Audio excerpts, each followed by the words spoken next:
இப்போது இது வந்து இந்த கேள்வி இந்த 10, 15 நாளா எல்லாருமே கேட்டுட்டு இருக்கிறீங்க. இப்போ துணிவு வாரிசு சொன்னா வரலையா? பேட்ட விஸ்வாசம் சொன்னா வரலையா? இந்த மாரி எத்தனையோ படங்கள் வந்திருக்குது.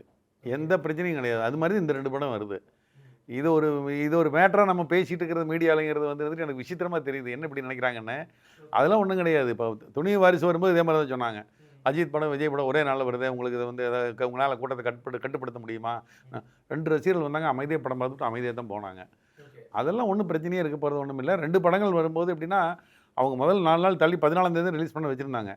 பட் அந்த பராசக்தி போடுற தியேட்டர்களுக்கு 5 நாளைக்கு இந்த படத்த அவங்க கேட்டு போடணும். குடுக்க மாட்டாங்க யாரும். 5 நாளைக்குலாம் படம் குடுக்க மாட்டாங்க.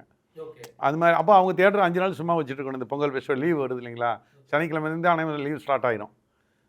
10ஆம் தேதியிலேருந்து பார்த்தீங்கன்னா, பொங்கல் லீவுகள் வந்து எல்லாம் நெறைய பக்கம் பார்த்தீங்கன்னா, ஃபேக்டரிஸ் அது இதெல்லாம் வந்து பார்த்தீங்கன்னா, 10ஆம் தேதியிலேருந்து ஊருக்கு போக ஆரம்பிச்சுருவாங்க.